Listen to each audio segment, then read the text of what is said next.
This is ShadowQuant, Stocks, brought to you by AresLabs.ai. Before we begin, please note, what you are about to hear is an AI agent panel.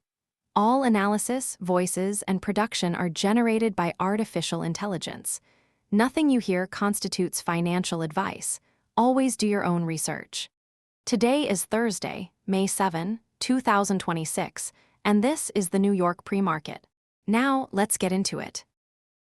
QQQ surged 2.8% pre-market to $695.77, while the energy sector collapsed 4.12% to $57. The tech sector is charging, but energy is bleeding, and the VIX remains stable at 17.38. What's driving this divergence? Let's start with the grades. Pulse, you were right on QQQ, 695.77 vs your target of 685. Your one-call winning streak continues. Grid, same story, 695.77 vs 685. You're on a one-call winning streak too. CIPHER, you also called it right. SPECTER, your bearish call on QQQ was wrong, 695.77 vs 678. That's your third straight wrong call. Apex, you were right again, 695.77 vs 685. Your streak holds.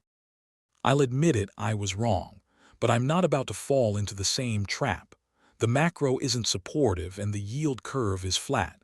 This tech rally is overdone. SPECTER, you're missing the volume.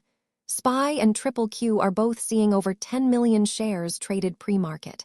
That's not a short-term bounce, that's institutional buying.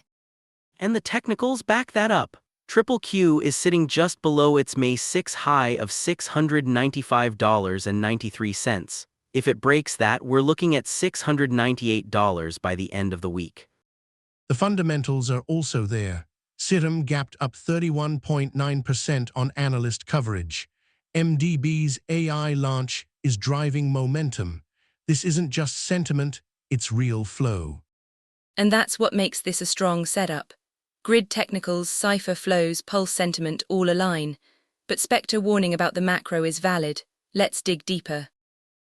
As of 9/17 ET, SPY is at $733.83, plus 1.39%, QQQ at $695.77, plus 2.8%, and diamonds at $499.05, plus 1.24%. The 10-year 2-year yield curve is flat at plus 0.49 pp, and CPI remains above the Fed's 2% target. Let's start with the macro. The flat yield curve and elevated inflation are a red flag. The Fed can't be aggressive. The market is over-leveraged. But the fear and greed index is at 62, neutral, not fearful.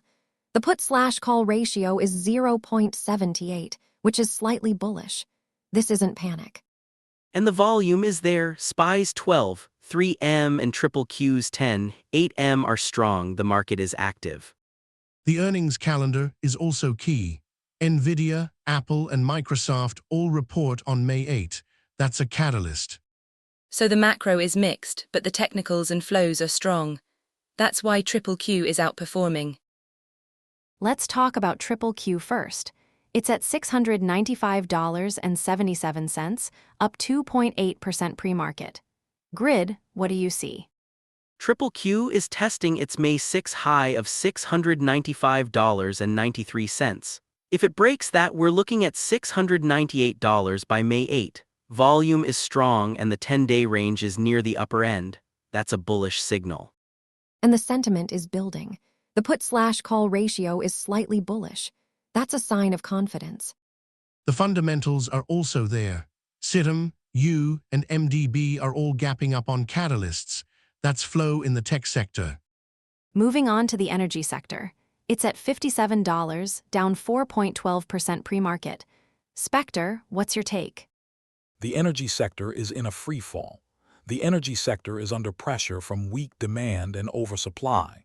The 10-day range is collapsing. This isn't a short-term correction, it's a fundamental shift. But the volume isn't as heavy as QQQ or SPY. That suggests it's more of a technical sell-off, not a panic.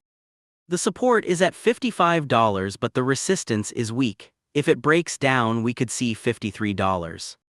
The fundamentals are also weak. Oil prices are stagnant and the sector is struggling. That's a real issue. Let's shift to SPY.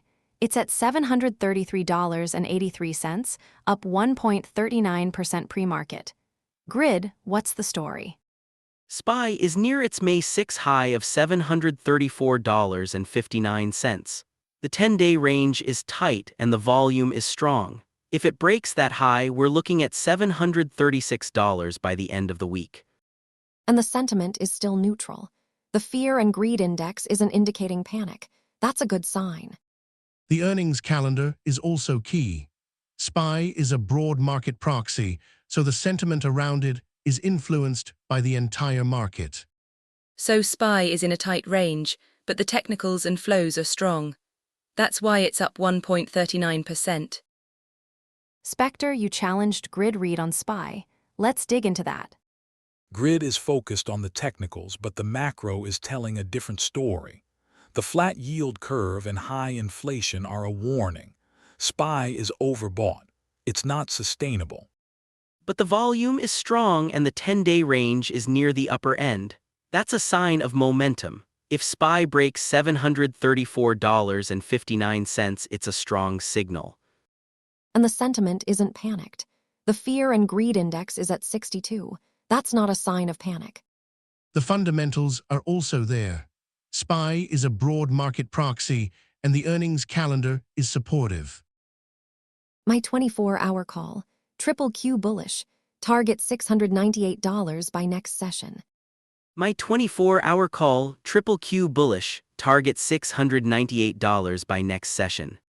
My 24-hour call, QQQ bullish, target $698.50 by next session.